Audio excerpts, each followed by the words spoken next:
surda, bem-vinda. Meu nome é Amanda, esse é o meu sinal. Eu sou a consultora de acessibilidade do podcast Pausa de Coxia. E quem vai estar apresentando é o Lucas. O sinal dele é esse.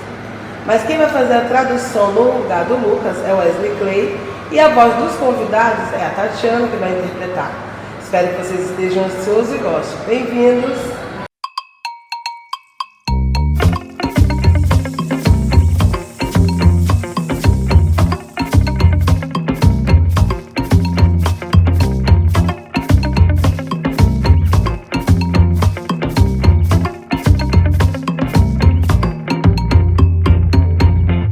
Fala, batucantes! Estamos aqui em mais um Pausa de Cocheia. Hoje aqui com ele, que nasceu na tradição musical do Morro da Serrinha, berço do famoso Jongo da Serrinha. Ele que tem aí na bagagem muita história para contar aí com Maria Bethânia, Martinho da Vila, Alcione, Dona Ivone Lara, Hamilton de Holanda e por aí vai, da Serrinha pro mundo. Bem-vindo, Tiagão, Tiago da Serrinha. Ô, meu irmão, gratidão pelo convite, é uma honra estar aqui no Pausa de Cocheia. Vambora, vamos bater esse papo aí. Vambora.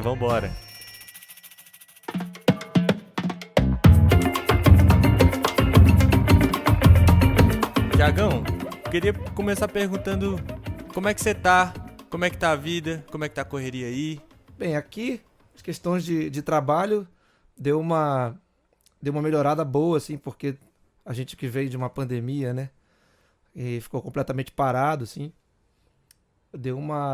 eu comecei o ano de 22 com uma grande surpresa, que foi essa turnê do Caetano Veloso, né, participar dessa turnê, então aí na estrada fazendo esses shows, e no meio dessa história apareceu também a oportunidade de levar um som com o Seu Jorge. E aí, tipo, tudo aconteceu ao mesmo tempo, assim, a gente saiu foi quase um carro elétrico do Nikola do Tesla lá, do Elon Musk, né? Que foi de 0 a 100, assim, rapidinho. De uma vez, De uma né? vez, né? Tava completamente parado e de repente completamente ocupado. E isso foi maneiro, um monte de coisa ao mesmo tempo. E como é que você tá conciliando aí? Porque pegar uma agenda com o Seu Jorge e uma agenda com o Caetano, eu imagino que não é mole não. Então, só tá sendo possível por causa do esquema atual do Seu Jorge lá. O Caetano exige uma exclusividade, até porque nós fizemos 30 ensaios, né, pra fazer essa parada, então tá tudo muito na nossa mão, eu faço coisas eletrônicas ali, tocadas na hora, então tem muitas obrigações ali que não dá pra colocar um sub, e eles também nem aprovam isso, né, eu falo eles, Caetano e Paula, né. Não existe essa possibilidade de ter outro percussionista. Não, tanto que a ideia inicial era eu fazer sub do Pretinho. Só que porque o Pretinho tá com a Marisa Monte nessa turnê nova. E aí, quando foi bater a agenda, que o Pretinho falou, cara, tu vai fazer 80% da agenda, porque quase tudo aqui tá batendo com a agenda da Marisa. E aí, a Paula falou, então faz o seguinte, deixa o Thiaguinho fixo e você faz quando puder. E aí, quando o Pretinho tá, tem 3 percussões. Quando ele não tá, somos eu e Kainan. A formação é sempre essa. Legal. Aí ele vem pra adicionar, né? Isso. Não tem um revezamento. Não. E aí ficou maneiraço, porque acabamos criando uma relação maneiraça ali com essa banda, com o próprio Caetano, né? E aí o esquema do Seu Jorge, quando eu comecei a fazer, era porque ele agora o Seu Jorge tá com a empresa Opus, né? Uma empresa lá de Porto Alegre. E essa empresa, ela recebe...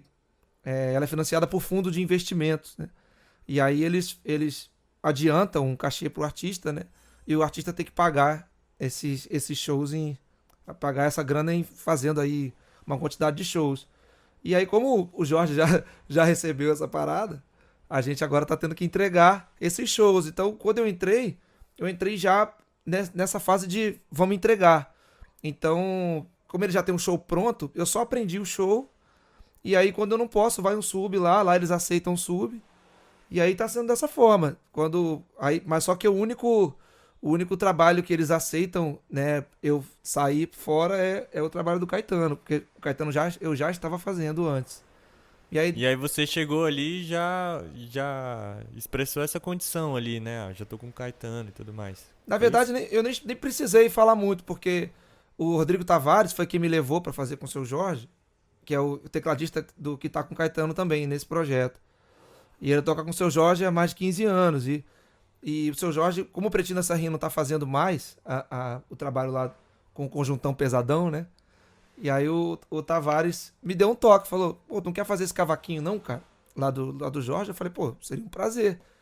E aí falou, vamos lá. Aí teve um ensaio, e aí o ensaio já era pra dar essa organizada pra ir pra estrada e entregar esses shows aí que o Jorge tá entregando, tanto com o trabalho dele, né, solo, do Conjuntão, quanto com o trabalho dele com o Alexandre Pires. E tem uma outra formação dele com o Daniel Jobim também, tem mais gente que é cantando Tom Jobim, né? E ele juntou esses trabalhos todos e tá entregando esses projetos todos. Então, eu já entrei pra pegar essa nave decolando, assim. Caramba, já pegou ela a mil ali, né? Já Tá foi a louco. 1000. Exatamente. E aí você disse que no seu Jorge você tá tocando cavaco, né? Cavaquinho e percussão também. No Caetano também? Não, Os dois? só percussão. E era uma coisa que eu ia te perguntar, sobre essa relação, né, do cavaco com a percussão, né? Porque é uma coisa muito natural. Essa ideia de você, tô estudando cavaco, então por que não estudar uma percussão e vice-versa, né? Então eu queria te perguntar, Thiago, como é que você vê essa relação dos dois instrumentos, assim? Quando eu comecei a estudar cavaquinho, com 8 anos de idade, o meu professor falou o seguinte, o meu cavaquinho foi o meu primeiro instrumento da vida. Foi o cavaquinho. O meu próprio professor de cavaquinho falou, se você quiser ter uma boa palhetada, você tem que tocar percussão também. E aí ele me ensinou a tocar pandeiro. Então, assim, o meu professor de cavaquinho me ensinou a tocar pandeiro. Então, aí, a culpa é dele. Então, a questão... E aí, como eu tava ali também, eu tive a sorte, né, de nascer ali no Morro da Serrinha. E naquele momento ali da minha infância, tava acontecendo um monte de coisa. Tinha projeto social ensinando cavaquinho, violão, flauta doce, canto. Tinha um outro projeto 2 ruas depois, que ensinava chapelaria, ensinava a galera a enfeitar a roupa de escola de samba, né? Técnicas em arame também, eu acabei aprendendo também a mexer com arame. Trabalhei um tempo como ferreiro em escola de samba e tal, para poder Olha só. segurar a onda. E no meio disso tudo também tinha o jongo, tinha o Darcy tocando o jongo no caminho da minha casa. Tinha a escola Mirim Império do Futuro. Tava ali também, que era a escola Mirim do Império Serrano. Tava tudo isso acontecendo, tudo ao mesmo tempo ali. Então, O difícil seria se você não virasse músico, né? No final das contas. no fim das contas, é meio por aí, assim. Porque eu acabei me envolvendo tanto. Comecei a tocar cavaquinho, eu já comecei a tocar caixa na Império do Futuro. E aí, tocar tambor no jongo. Aprendi a tocar os tambores, aprendi a dançar. E a coisa foi por esse caminho, assim. Quando eu vi, já tava tocando, assim. E você domina outros instrumentos também, violão, bandolim também, né? Isso foi depois que consolidou. Quando chegou ali, quando eu tava com 14 para 15 anos, uma cantora me procurou, me viu, que ela fazia parte do grupo cultural Jongo da Serrinha e queria montar um trabalho tocando músicas regionais do Brasil. E ela perguntou, pô, você não fica afim de aprender coco, maracatu, ciranda, outras coisas do Brasil? Eu falei, fico afim, mano. Como é que é? Aí ela falou, eu não tenho tempo. Você vai lá, aprende e me ensina. Eu falei, pô, mas eu não tenho dinheiro pra pagar a aula. Ela falou, não, passa na minha casa, pega o dinheiro, vai lá, aprende e me ensina, que eu preciso aprender essas coisas pro trabalho que eu quero fazer. Na verdade, ela tava me preparando pra esse trabalho, que é a Luciane Menezes, essa é uma cantora. Ela nem tá mais na cena da música. Ela parou. Mas a gente montou esse trabalho na época e foi super maneiro. E eu pude estudar com grandes mestres aí do coco, do maracatu, do tambor de crioula, da congada. Pude visitar alguns lugares através desse trabalho que eu fiz com ela. E até então, até esse momento que ela me chama, eu tava mais afim de ser cavaquinista. Eu queria ser o Mauro Diniz, eu queria ser o Alceu Maia, o Lincoln, né? Lincoln de Lima, os caras que eram minhas referências, assim. E aí, quando ela me chama pra esse lugar, eu começo a tocar percussão pra caramba, pesquisar as caixas, as coisas. Eu tava sempre focado em ser cavaquinista, mas aí tocava uma caixa, tocava uma faia ali, sacudia um chequerê num lugar e tal. Daqui a pouco tava tocando no trabalho dela. E a gente tocou 4 anos, inauguramos uma casa aqui no Rio, o Rio Cenário. Ficamos tocando 4 anos nessa casa, tocando isso, tocando coco, maracatu, ciranda, jongo, bumba meu boi, coco, shot, baião. A gente tocando repertórios assim, e a Vera, com 3 percussionistas tocando, a Vera, muito, muito fiel ao som que era, junto com sanfona, saxofone, com violão e tal. Então isso foi um aprendizado para mim muito grande. E aí não teve jeito. Depois desse trabalho eu fui pra Martinália. E na Martinália eu fui como percussionista, porque a galera já não me via mais como cavaquinista. E aí cheguei lá, o Brito, que era meu parceiro de banda, falou, ó, Tinália, ele toca cavaco. Aí, Mas não dava um frio na barriga, não? Porque a sua zona de conforto ali, pelo que eu entendi, a princípio era o cavaco. E aí, em algum momento, também passou a ser a percussão. não, porque eu nunca não parei de estudar cavaquinho. E nem harmonia, nem... Eu estudei... Todo esse tempo que eu estava estudando ali percussão, eu estava pesquisando essas coisas, eu também estudei um tempo com o Jaime Vignoli, estudei harmonia funcional com ele, estudei um pouco de arranjo com o Leandro Braga. Eu ia me virando ali também para estar inserido nesse lugar, porque depois de um certo tempo eu falei, cara, maneiro eu ser músico aqui, tocar cavaquinho, tocar percussão, mas eu queria ser produtor musical, então eu queria ser arranjador, né? Era o que eu tinha vontade de ser, assim. E aí eu falei, vou estudar um pouco de arranjo, vou estudar harmonia, vou dar um jeito, já que eu não tive a oportunidade de fazer faculdade naquele momento ali, tinha uma questão pessoal também, precisava sustentar a família, né? Eu era o responsável financeiro da minha família nesse momento. Então eu não tinha muita oportunidade de estudar, assim, faculdade, parar, assim, dar essa atenção. Então eu ia financiando mesmo os estudos ali do jeito que dava pra tocar. Então quando eu saía do cavaquinho pra percussão e vice-versa, pra mim era tranquilo, né? Ali, quando eu cheguei na Martinália, eu tava tranquilo. O bandolim já foi no momento ali, quando eu tava... Na época que eu fui cavaquinista ali no começo, eu participei de uma orquestra jovem de cordas dedilhadas do Conservatório Brasileiro de Música. Caramba. Era o nome da orquestra do projeto social. Aí todo mundo ganhou cavaquinho. Primeiro cavaquinho eu ganhei do projeto. Não foi nem comprado, foi dado, foi doado pelo projeto. E aí, nesse momento ali, quando a orquestra acabou, a gente falou, cara, e agora, né? Como é que a gente vai fazer? Né? Éramos 9 cavaquinistas, 9 violonistas, mais um cara que tocava bandolim, violão tenor, um montão de coisa. Eu era muito focado no cavaco. Quando acabou ali a orquestra, nesse período ali, mais ou menos dos 14 até os 16 ali, que eu estudei dos 8 aos 14. Ali nos 14 foi acabando a orquestra. Quando acabou a orquestra, eu meio que desanimei um pouco da música, assim, falei, não quero mais tocar não. Assim, aí fui trabalhar de ferreiro na escola de samba, fiquei trabalhando um tempão. Mas levava o cavaquinho pra oficina. Aí o cara da escola... Não quero mexer com música, mas vou trabalhar numa escola de samba. Fui trabalhar na escola de samba, trabalhar de ferreiro, né? Aí levava o cavaquinho e ficava no intervalo tocando. Aí o presidente da escola, o Reinaldo, da União de Jacarepaguá, aí ele falou, cara, quer tocar na escola não? Vir com a gente? Quer vir de mascote da escola? Eu falei, vambora. Eu era moleque, tava ali com 14, 15 anos, ali nesse período onde a Luciana estava também me conhecendo ali, me chamando pra estudar. E aí aconteceu bem tudo junto também ali. Aí eu tava desfilando na escola de samba, a palhetada melhorando, cada vez mais por conta da escola de samba. E também... Que é esse negócio que você falou, né? Pra melhorar a palhetada, você tem que estar em contato com a percussão ali. Né? Exato. E aí, nessa escola de samba, tinha um cara, seu Cardoso do Cavaco, que ele tocava um cavaquinho com afinação de bandolim. E eu não tinha pescado ainda essa parada. E aí ele falou... Eu perguntei pra... Os caras falaram, pô, Sol maior. Alguém foi cantar um samba assim? Falou, Sol maior. Aí eu feri o Sol maior aqui e ele feriu diferente. Aí eu falei, ué, por que teu Sol maior é diferente do meu? Aí ele falou, não, cara, porque toca afinação de bandolim. Eu falei, bandolim? Aí ele falou, você nunca ouviu falar em Jacó do bandolim? Eu falei, não. Aí ele, então procura. E aí eu fui lá, achei um CDzinho num sebo que tinha perto lá, no centro da cidade. Fui ao centro da cidade, na rua Pedro Lessa, aqui no Rio. Aí eu comprei esse disco do Jacó e me apaixonei pelo bandolim. E aí eu mandei fazer um bandolim pra mim e comecei, além de tocar cavaquinho, comecei a tocar bandolim também. mas sempre estudando sozinho. Aí o cavaquinho foi o único que eu estudei com o professor. O bandolim e o violão foi no processo. Eu senti falta, o violão foi porque eu senti falta dos baixos.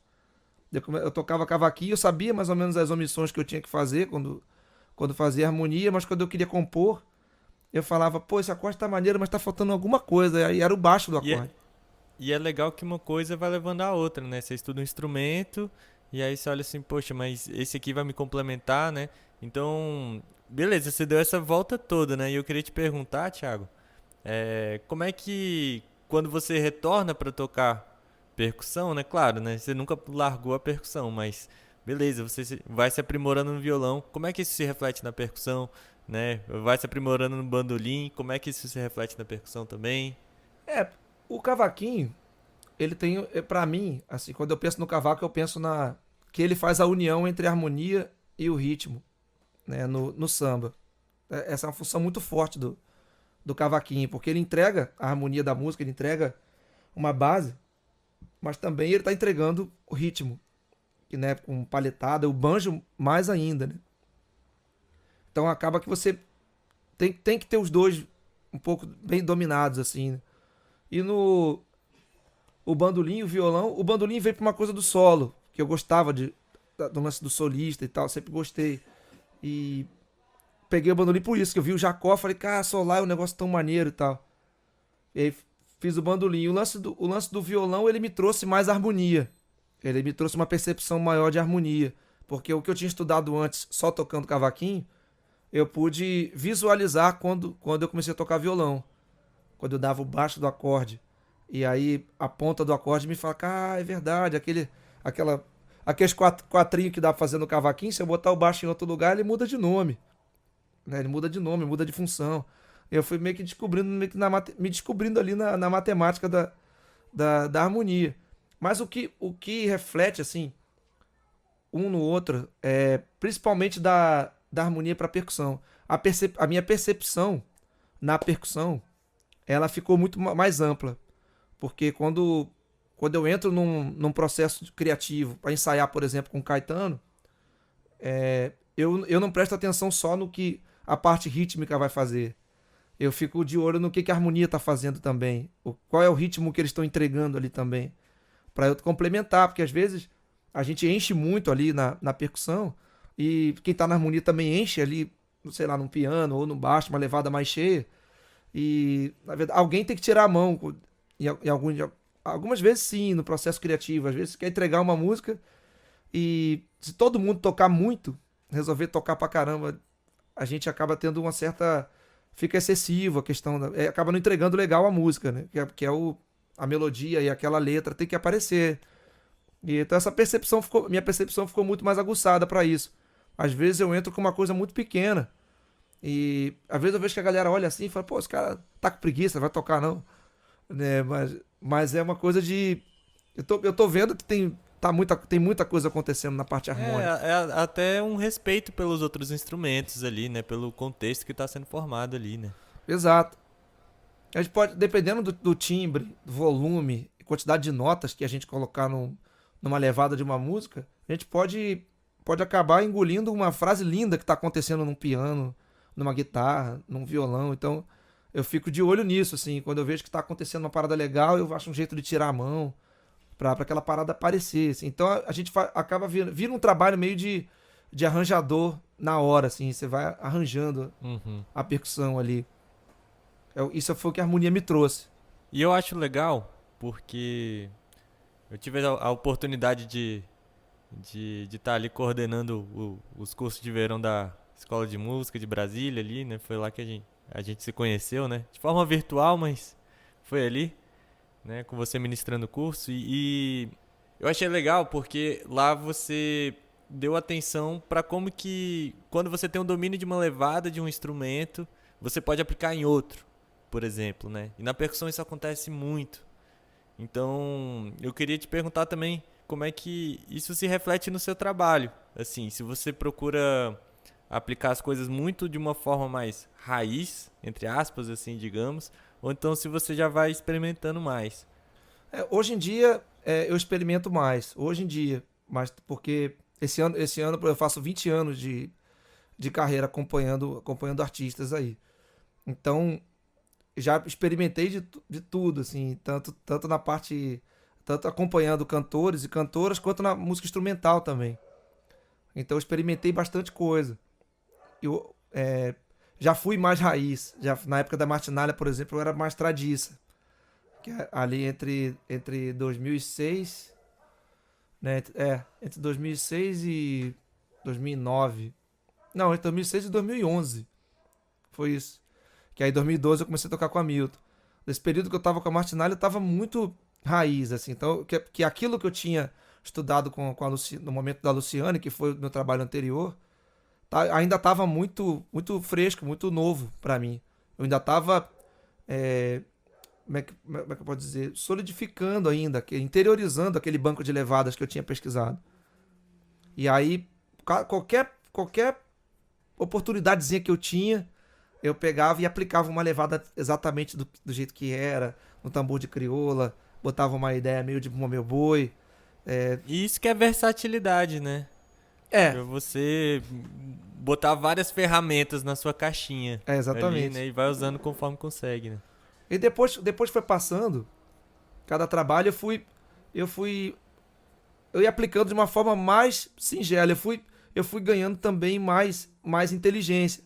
A partir do momento que eu foram passando os trabalhos, as novas experiências de trabalho, o tamanho da minha responsabilidade nessas gravações, assim, eu fui usando mais sensibilidade, respeitando o gênero musical que estava sendo utilizado ali, mas sempre com uma... Se eu tiver qualquer possibilidade de colocar alguma levadinha, alguma nuance... A diferença maior é que antigamente eu explicava. Como tava novo, falava, pô, acabei de botar um negócio aqui ansioso, né? Mas hoje em dia eu coloco e deixo lá. Às vezes quando alguém pergunta, pô, maneira essa levada. Aí eu falo, isso eu peguei do Coco de Arco Verde, peguei do...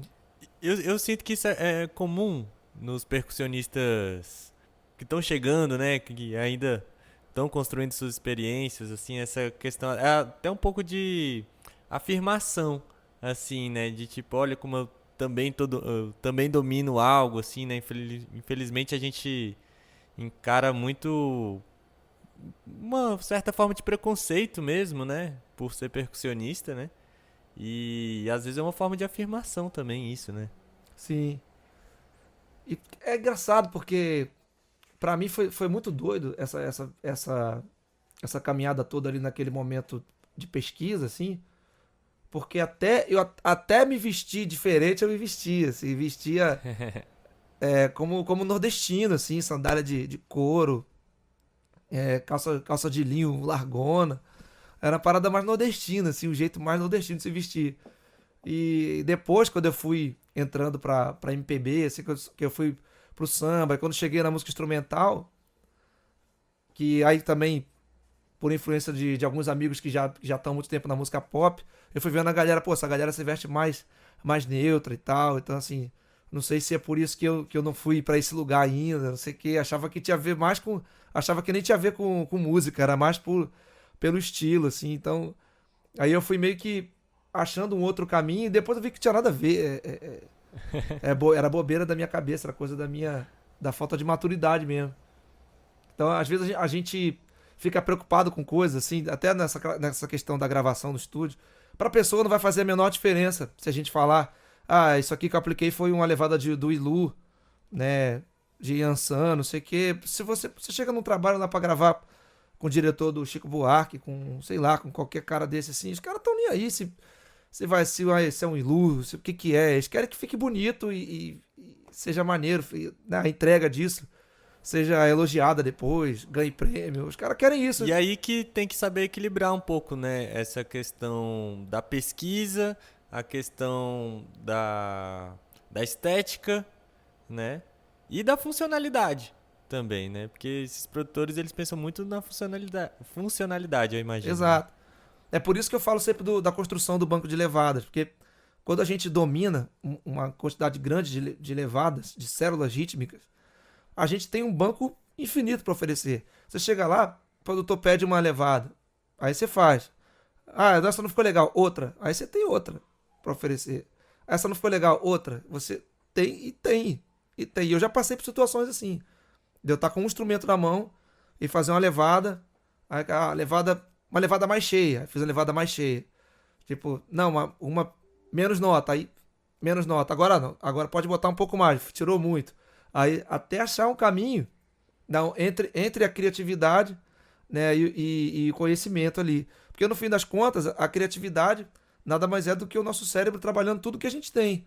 Né? Porque a gente tem uma galera que acha que criatividade é um negócio que vem como baixa. Uma iluminação. Iluminação, o externa. negócio. A criatividade é o cérebro juntando todas as informações que você tem e utilizando de forma inteligente. E aí nessa hora que você ter um conhecimento de um número grande de células rítmicas vai fazer essa diferença. A criatividade vai aflorar, vai pegar um pedaço de uma com um pedaço de outra, vai juntar, vai inverter o começo de uma levada com o final de outra e aí vai sair a levada que vai ganhar o prêmio. É isso. Tiago, vou te perguntar aqui também, mudando um pouco de assunto. Bom, aqui a gente tá falando muito com percussionistas de Brasília, né? E eu queria te perguntar um pouco como é que é a sua relação com a cidade aqui, né? Pra gente fazer um pouco esse link também. Você já tocou com o Hamilton, tava aqui semana passada, né? Na gravação. Você tem alguma memória de destaque aí que você queira colocar pra gente? Ou botar suas impressões aí sobre a cidade? Ah, eu sempre gostei muito de Brasília. Sempre, quando chega, já é aquele céu lindão. Inclusive, essa última viagem que eu fiz agora para fazer o workshop foi uma das mais lindas, né? Que o céu tava um negócio assim inacreditável. E a galera, eu sinto que a galera de Brasília, principalmente os músicos, só tenho contato mais com os músicos de Brasília, né? Eu não conheço a galera que faz outras coisas. Mas os músicos de Brasília, assim, eu sinto uma vibe muito maneira, assim, muito acolhedora. Isso é uma coisa que eu sinto muito em Brasília, assim, muito acolhedor, um ambiente acolhedor, pessoas acolhedoras e pessoas que têm a oportunidade de estudar, sabe? Eu vejo isso é uma diferença muito grande, porque não que o percussionista carioca de outros lugares não estude, mas já é uma tradição, assim, é como se fosse na parte harmônica, principalmente. Quando se fala de Brasília, quando você tem um músico e fala, pô, esse cara toca violão, é de Brasília. Fica, beleza, então tá tranquilo. Fica tranquilo, porque normalmente a galera que entrou pro mercado da música, que vem de Brasília, é uma galera que se dedicou, estudou, e eu acho que isso é uma característica forte dos músicos de Brasília, assim. Você vê a Larissa, né? É uma figura incrível, toca percussão e não para de estudar, de produzir, tá sempre se movimentando, né? Tá a mil. O próprio Hamilton, né? É um cara que não para, tem 1000 trabalhos diferentes, assim. Uma época eu tocava com ele em 3 trabalhos diferentes, no Baile da Almeidinha, no Bossa Negra e no Trio, né? Então a gente trabalhava, viajava, fazia turnê sem parar. Uma hora eu tava com setup de percussão, outra hora com outro. E o repertório completamente diferente. E juntando a complexidade com a beleza das coisas que ele faz. E eu acho que tem essa coisa, assim, em Brasília, da galera gosta de estudar, né? Vídeo o próprio Civebra, né? A existência do Civebra já mostra um pouco da essência do que é essa galera que tem uma busca forte pelo conhecimento, que é a galera de Brasília. Pois é. E comenta um pouco aí também. Você tava aí pra fazer um workshop, né, com a galera lá do Instituto Folha Seca aí. Como é que foi? Foi super legal. Inclusive, um abraço pro Marcão aí, fortalecendo aí também. Marcão, gente boníssima. Marcão participou do Civebra, olha aí a conexão, né? Marcão participou do Civebra, aí por causa disso, achou interessante que as coisas que foram ditas no Civebra também tivessem, né, fossem replicadas dentro do instituto, né, dele lá, o Folha Seca, e foi muito maneiro essa iniciativa. Não fiz muitos workshops ainda, falando do CCM, das minhas teorias e tal, mas achei que foi legal, a galera tava super atenta ali, porque é engraçado, né, você vai pra uma oficina de percussão E a galera acha que vai chegar lá e vai sair tocando, já metendo a mão, fazendo um monte de coisa. E eu cheguei lá, falei pra burro. Depois eu falei, eu ainda tenho que aprender a dosar essa parte teórica do negócio. Mas acho que foi maneiro. No final. Cara, mas o Pausa de Cocheia nasceu a partir daí, né? Eu acho que eu tive uma sacada de olhar assim, cara, às vezes vale mais esse momento que a gente tá conversando do que sentar ali e fazer a levada. Lógico, isso aí é a base do trabalho, do estudo, mas esse momento é muito rico, né? Então, acho que é bacana, assim, você compartilhar sua experiência também, não? Eu tenho feito uma parada que é explicar a importância de chegar no banco de levadas antes de mostrar uma levada em si. Porque é muito simples a gente marcar um workshop, chega num lugar, galera, vamos lá, todos em posições, 1, 2, 3, 4, ataca, sai tocando. É comum, é simples, mas eu acho importante a gente dizer o porquê que a gente está estudando aquela levada, para que a gente está estudando aquela levada. E eu sempre trago a filosofia que eu trago dentro da comunidade percussiva, para um ambiente profissional. As pessoas querem trabalhar com percussão brasileira, querem ser profissionais, acompanhar artistas, ter seu próprio grupo, produzir, né, participar de processos criativos. Então, a construção até chegar na levada, que eu gosto de contextualizar antes de chegar na levada, para que serve essa levada, por que a gente está estudando uma levada, né? Como é que a gente vai usar isso depois? Então, eu acho que se eu Que é inverter... muito importante, né? Às vezes você domina aquilo ali, mas não sabe aplicar, não sabe o significado que tem ali por trás. Percussão tem muito isso, né? Exato. E acho que se eu inverter também, pode ser que fique maçante, né? Quando se passa numa parte assim, a parte de pedagógica da coisa, né? Você vai chegar e... Aí, beleza, passa a levada, todo mundo já tá amarradão na levada, e aí vem um cara com uma teoria, aí a galera começa a bocejar. Aí fica... Então eu acho maneiro contextualizar antes, assim, pra que a gente tá estudando essas levadas. Ah, bacana. E, cara, tem uma ideia, uma das suas teorias, assim, que eu acho que ela é muito bacana, assim. Eu gosto das suas teorias no geral, porque você põe em palavras coisas que a gente vai aplicando muitas vezes, mas que a gente não para racionalizar, né?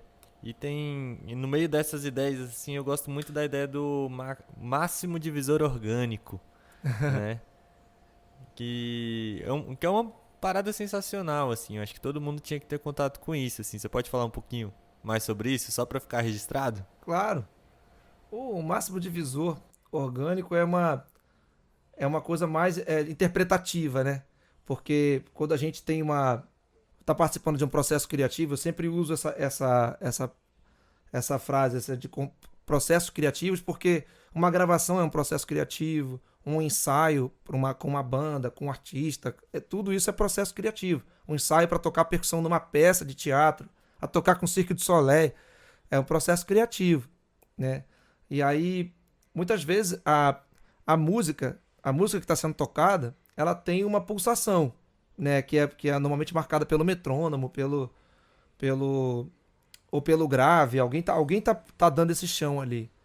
E normalmente quando a gente vai pensar em destrinchar, entender essa levada, entender as nuances dessa música, a gente coloca muitas vezes coloca por exemplo, um shaker, por exemplo. Então, né, numa música que tá... A gente sabe que o máximo divisor orgânico é a semicolcheia, esse... É o máximo divisor aceitável para aquela música, né? Como é que ela vai ficar se eu fizer... Que é engraçado que o máximo divisor orgânico é o mínimo que você pode fazer. Exato. É justamente pra gente não chegar numa parada que a pulsação é tacaraca, tacaraca, tacaraca, tá, e fazer tacaraca, tacaraca, tacaraca, tá. Sacou? Então, assim, aí você tá dividindo demais, né, pra uma... E aqui talvez não fique orgânico, né? Então, esse divisor, encontrar esse máximo divisor orgânico de cada música antes de começar a tocar é muito importante, principalmente para instrumentos de condução. Quando você vai conduzir uma música aí, a condução vai ditar um monte de coisa, ela vai ajudar no andamento. Então, se eu estou fazendo experiências ainda com a parte de condução, eu vou tirar a galera que tá fazendo a marcação, quem tá marcando a música, quem tá dando o chão da música, eu posso atrapalhar isso.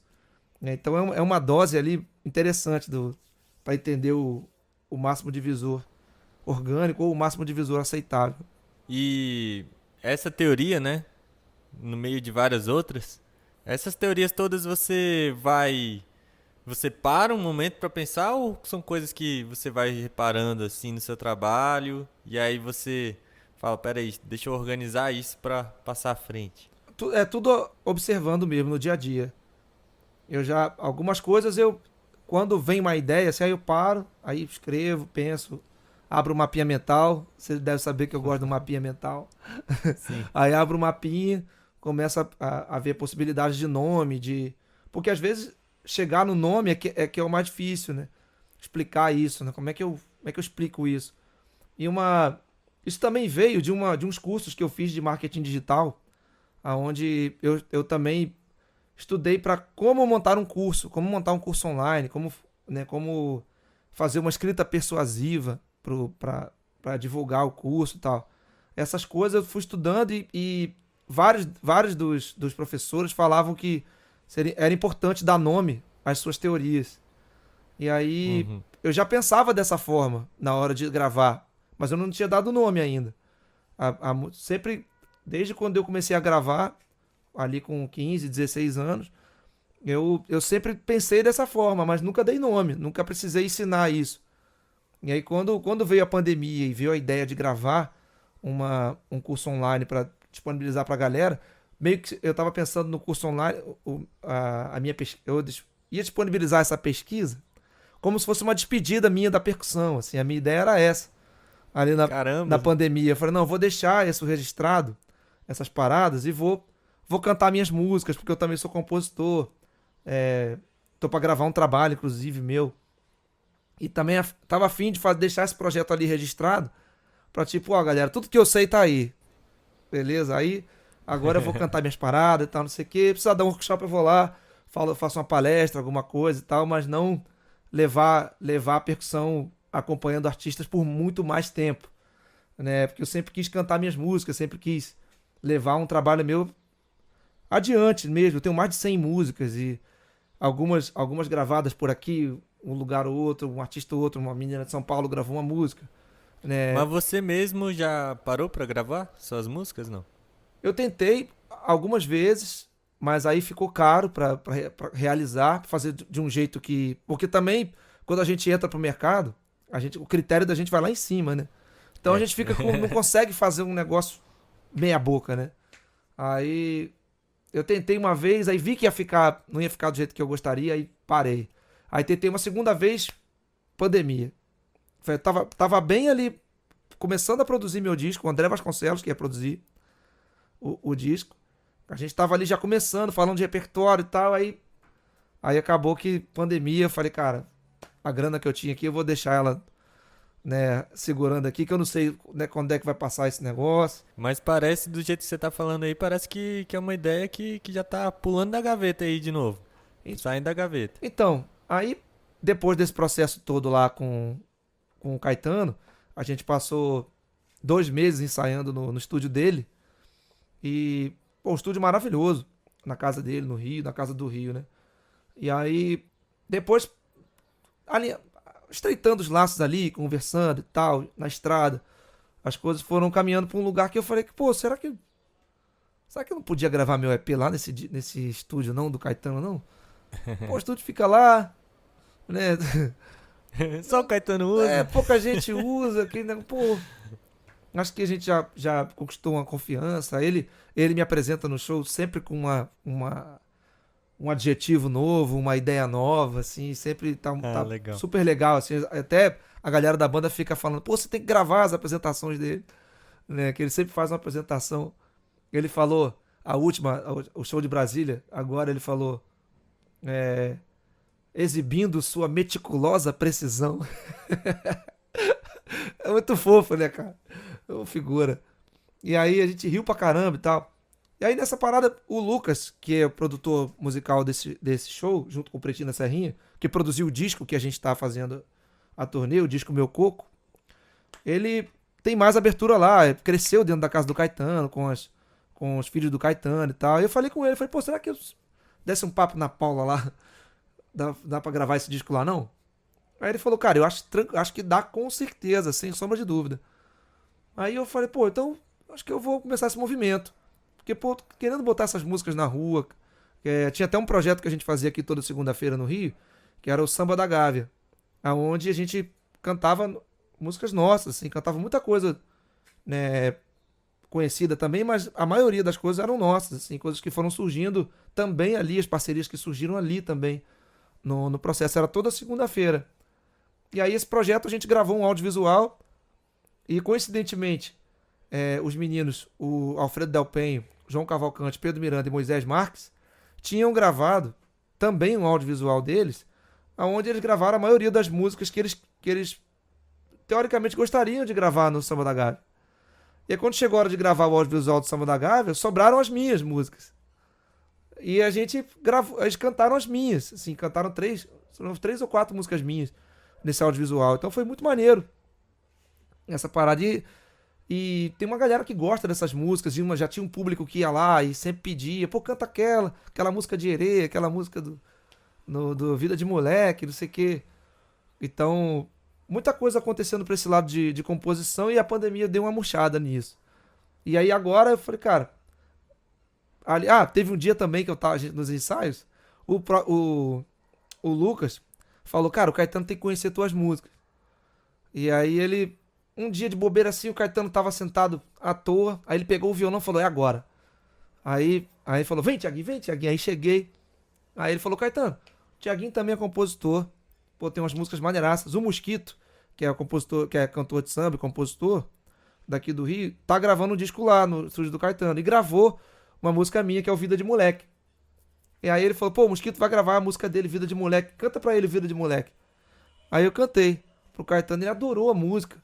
Acabou a música, ele já entrou num papo maneiraço, que a música fala de infância, de brincadeiras de infância e tal. Aí ele se amarrou, começou a falar da infância dele, e a gente trocou uma ideia, aí mostrei uma outra pra ele, Festa de Herê.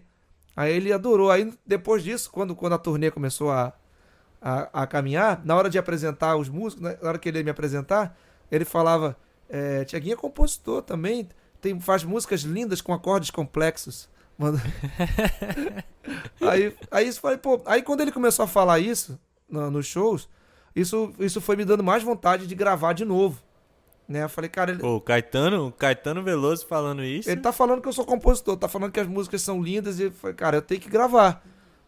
Agora não tem jeito, né? mais, Então, não tem outro caminho. E aí fiquei pensando nisso, pô, a galera que, quando o Caetano fala isso, será que a galera vai procurar, né, alguma música minha e não encontrar nada, porque não, né? Então eu preciso fazer um trabalho meu urgente. Aí falei, aí eu pensei assim, não vou também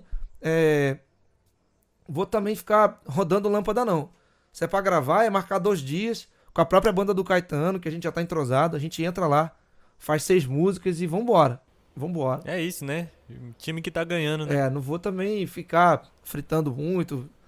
Aí é isso, trocando essa... E é bacana, Thiago, porque eu tinha separado aqui uma pergunta pra fazer pra você em relação a essa convivência com o Caetano, né? Essa convivência profissional e, pelo que eu tô vendo, até bem pessoal em alguns momentos, né? Só que eu vou estender essa pergunta, assim, como é que essa convivência, não só com o Caetano, mas com toda a equipe também, que tá ali fazendo a coisa acontecer, né? Porque é um aparato gigante aí, né? É uma estrutura grande de cenário, de instrumento, né? É uma set de percussão bem grande, com 3 surdos da Bahia, aqueles surdos grandes, com bateria. O Kainan do Gege toca percussão e bateria, né? Então tem hora que ele sai da bateria, a gente toca, os dois tocam percussão, tem hora que ele volta pra bateria.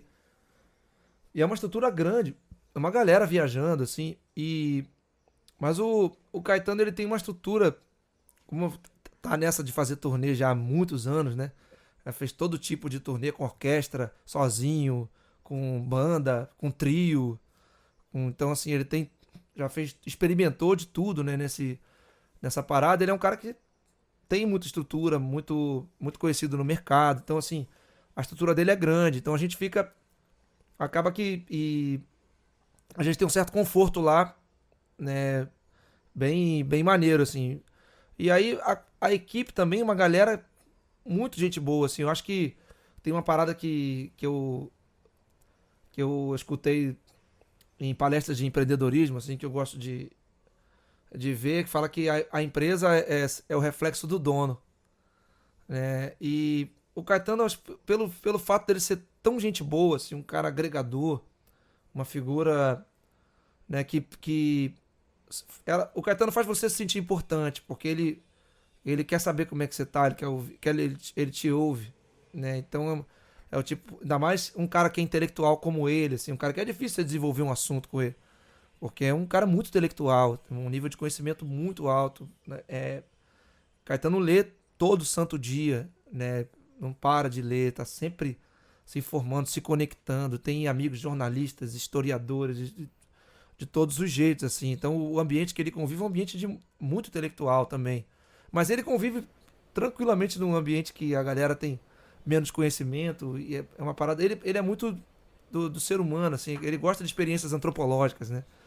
Então eu me lembro até. Legal. Eu me lembro que quando o Pretinho foi me apresentar pra ele, ele falou, pô, Tiaguinho, é lá da Serrinha, falou, pô, é um dos gênios que a gente tem lá, não sei o quê. Falou, fez maior elogiozaço, assim, pra ele e tal. Aí eu quando fala da comunidade, quando eu venho falar da minha história, assim, da onde eu nasci, eu sempre gosto de trazer uma leveza, porque não foi nada leve, foi complicado lá, violência, essas coisas todas, mas eu procuro trazer dessa parte da minha parte da minha vida que eu morei no Morro da Serrinha, eu procuro trazer sempre com leveza para tirar um pouco essa imagem, para não dizer que eu trago dores e coisas assim, porque realmente o que aconteceu lá ficou lá, né? Pra mim é uma história, sabe? Então eu falei, pô, Pretinho morava no segundo andar, eu morava lá na cobertura, que eu morava realmente lá no pico do morro. E aí quando eu falo essa parada, eu sempre falo desse jeito, eu falo, não, eu morava na cobertura, minha vista era ampla, né?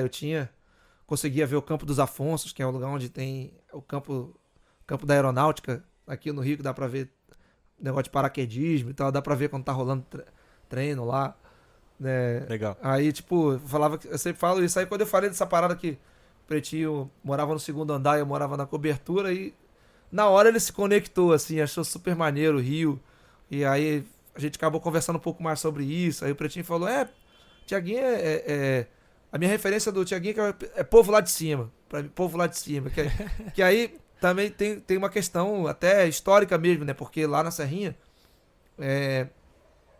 ali, aquelas montanhas ali, onde tem a Serrinha, o Cajueiro, Congonha e tal, ali embaixo era uma fazenda, onde na parte baixa ali era uma fazenda, que era Fazenda Campinho.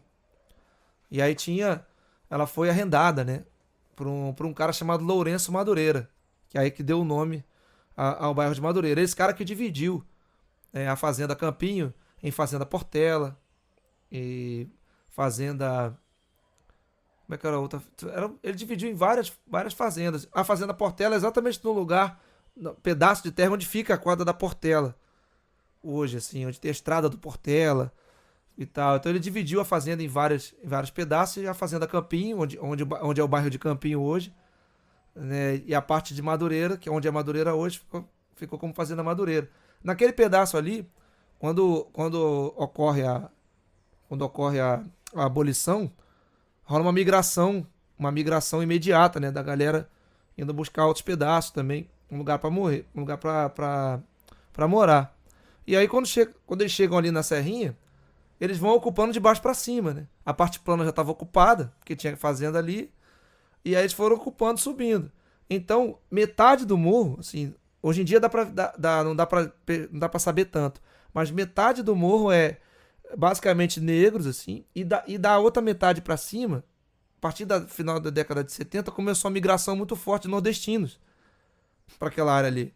Então, da metade, do pé do morro até a metade, assim, até onde é a casa do meu parceiro Fofão, onde é da família do Silas de Oliveira, são negros. Você vê que é uma família de negros. Dali pra cima, brancos nordestinos. Uhum. E a minha família chegou. E isso se mantém até hoje. Isso assim. se mantém mais ou menos assim. Depois misturou, né? A galera também casou com a lá de cima, o outro... Vai passando o tempo e o negócio aí vai já misturou tudo, né? Mas dá pra ver que tem uma estrutura ali que se permanece. Tá? inclusive de construção mesmo. Você vai chegando, subindo. Tem umas casas antigas que você vê que é da época da fundação do Império Serrano, que foi em 1947. Ali naquele período. Depois, né? alvenaria. E tudo isso rolando ao mesmo tempo, né? Uma tradição nordestina, que eu imagino que deva conviver ali com o jongo, com o Império Serrano também, né? Sim. E você vem desse contexto aí, né? Exatamente. Minha mãe e meu pai são nordestinos. Minha mãe é paraibana, meu pai é pernambucano. Fugiram de lá pra casar no Rio. Porque os pais o meu avô, o pai da minha mãe, não concordava com o relacionamento dos dois, eles fugiram pro Rio e aí foram parar lá. E aí, por ironia do destino, a tia Ira, que hoje é a rezadeira da comunidade, herdeira da vovó Maria Joana, né, da parte de cuidar da comunidade espiritualmente, ela foi quem cedeu o terreno pro meu pai fazer a casa, lá em cima. Ela tinha um terreno lá. Aí ela falou, ó, aqui pode, aqui era meu, mas ó, faz aí. Né? Mas antes disso, minha mãe conta que o cara que emprestou a casa, que emprestou um espaço para eles morarem antes de construir, antes de começar a se estruturar, foi o mestre Darcy. Que emprestou a casa para eles ficarem um tempo até se estruturar. Meu pai arrumou um emprego em Jacarepaguá, que era longe dali. Ficou um tempo lá, depois quando ele começou a ter estrutura para poder construir, aí ele voltou para Madureira, aí foi lá para aquele terreno da tia Ira para construir a casa. Eu acabei crescendo no meio dessa coisa, da tia Ira, minha mãe me deixava com a tia Ira para ela ir trabalhar, então ela cuidava de mim, e aí ela tinha o centro de Umbanda, ela que rezava as pessoas, e aí subia um pouco a escada, tava o terreiro do Darcy, rolando o jongo, descia mais um pouco, tava rolando a batucada, os molequinhos tocando escola de samba, tocando samba. Contexto é tudo, né, bicho? Então não teve muito ponto de correr, não, assim. Foi. Acho que se eu não virasse músico, até. Meus amigos até me bater, essa coisa.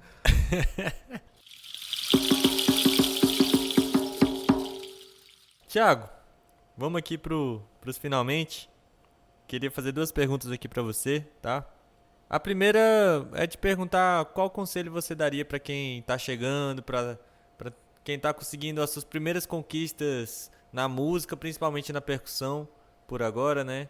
Qual sabedoria você compartilha aí com a galera? Primeiro, o que eu digo sempre pra molecada nunca tá pronto. Você nunca vai estar pronto. Mas você tá sempre se preparando pra algo melhor que vai rolar. Uma vez tocando na época eu tocava com a Martinalha, o Fernando Caneca, grande guitarrista, parceiraço, falou: tudo que a gente está vivendo agora é um ensaio para algo melhor que vem depois. Então, essas conquistas muitas vezes é tocar com um artista que gostaria de tocar, gravar ou participar de algum trabalho que gostaria, assim, que sonhava fazer, né? E aí, às vezes, quando chega nesse lugar, muitas vezes a pessoa acaba relaxando, tipo, cheguei, tô pronto. Você tá pronto para tocar ali, naquele lugar. Se não quiser sair, tudo bem. Se não quiser subir mais um degrau, tá tudo bem, beleza. Mas eu gosto sempre de tá me preparando para algo melhor que vai chegar. Então essa foi minha filosofia e foi o que fez. Eu vejo na minha carreira o reflexo exatamente do que eu queria lá no começo, né? Justamente sempre me preparando. Quando eu tava tocando cavaquinho em percussão, quando eu apareci tocando cavaquinho em percussão e tomei minhas primeiras conquistas ali tocando com a Martinalha, tinha o Pretinho da Serrinha já tocando cavaquinho e percussão. Eu falei, pô, tem que tocar bandolim, né, pra ter algo diferente. Diferenciar, né? Aí eu peguei o bandolim, eu tenho mais uma coisa, né? Aí depois o violão veio por osmose, mas é sempre se preparar, sempre buscar algo de diferente para você aplicar no próximo trabalho, porque no fim das contas no trabalho que a gente está agora, a gente sempre está plantando a semente, né, para os próximos convites. as coisas que vão rolar. E é isso. Mas resumindo nunca tá pronto, sempre se preparando. É isso. Caramba. E vamos lá. Se você fosse um instrumento, qual instrumento você seria? Rapaz, eu acho que um tambor. Porque eu apanhei um bocado na infância, mas mas tenho conseguido levar a minha mensagem aonde eu gostaria, né? Transformar isso em música. Exatamente, porque o tambor, né, ele era um símbolo de comunicação, né? Na África, talvez em alguns lugares ainda até seja, mas ele era um mecanismo de comunicação entre tribos, né? Então, eu acho que eu vim com essa onda da comunicação também, do tambor, inclusive, quando eu estava recentemente, fui convidado para participar de um projeto com o Maurício Tizumba, e aí foi super interessante, que era um encontro... Lindo, lindo, maravilhoso, cara. Daquele projeto ali, quando me convidaram, eu aceitei de pronto, assim, mas depois eu falei, pô, peraí, é o encontro do jongo com a congada. Por que tem que ser eu, o jongo? Né? Pô, sou um cara branco, tem um monte de parceiro nosso aí que poderia fazer, negros, que nasceram lá também e tal. E aí a produtora e o próprio Tizumba falaram, cara, o Tizumba falou pra mim, se tu fosse qualquer um, tu acha que eu tinha topado? aí eu falei, tá, entendi, valeu. Ele entendeu o contexto, foi super carinhoso comigo, foi super agregador e eu aprendi demais com ele. É uma figura que eu sinto até saudade. De vez em quando eu lembro dele, eu falo, pô, queria conviver mais com esse cara, estar mais perto dele. Que ensinou muito. E essa coisa do... Aí quando eu falei eu falei, tá bom, vamos fazer, vamos em frente.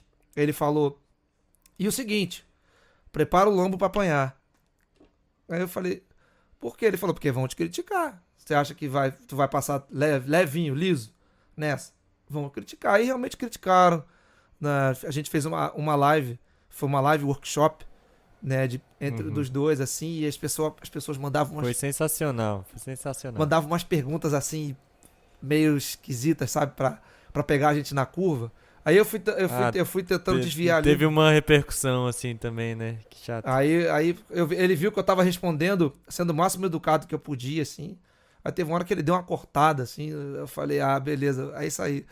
Mestre é mestre, né? O cara foi lá e eu me senti super acolhido e entendi, né? Por isso você falou o tambor, você perguntou que instrumento que eu seria. Tudo me leva a pensar no tambor, né? Porque apanha, mas a gente entrega a mensagem. É isso. Thiago, brigadão, cara. Uma satisfação enorme, uma honra te ter aqui no Pausa de Cocheia. Eu acho que você é um cara que tem visões muito interessantes, assim, tem uma vasta experiência, mas com certeza se destaca também pelo jeito que você enxerga e pelo jeito que você vive a música. Então eu queria te agradecer a disponibilidade, a disposição e esse papo aí, que sempre é bom botar o papo em dia aí. Foi bacana demais. Maneiro, meu irmão.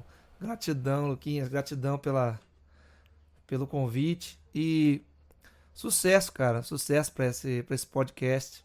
Eu acho que ouvir os músicos, ouvir a galera, né, porque as experiências e a gente poder passar isso adiante, acho que isso é maneiraço. Eu acho que isso é um movimento que só tende a crescer e eu desejo muito sucesso aí pro Pausa de Cocheia. Espero fazer um presencial um dia, né, pra gente Vambora. tocar também. O convite já tá feito. Vambora. Tamo junto, meu irmão. Gratidão, viu? Valeu mesmo. É isso, satisfação.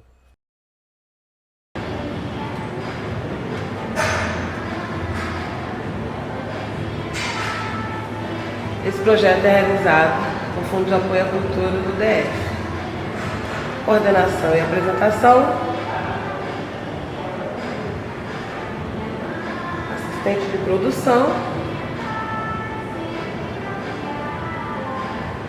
direção de pesquisa,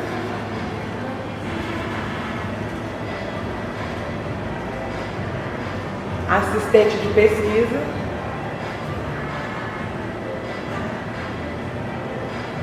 identidade visual,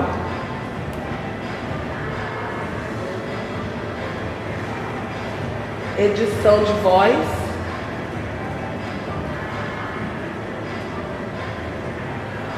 Música própria do podcast, trilha sonora original.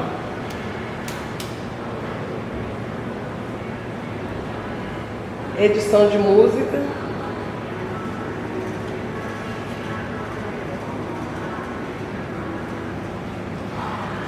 Assessoria de divulgação.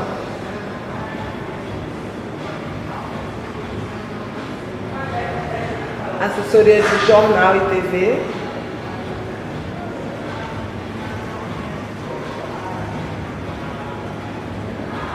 Consultoria de acessibilidade.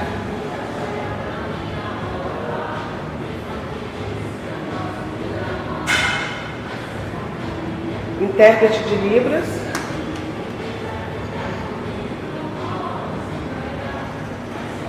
Direção de fotografia.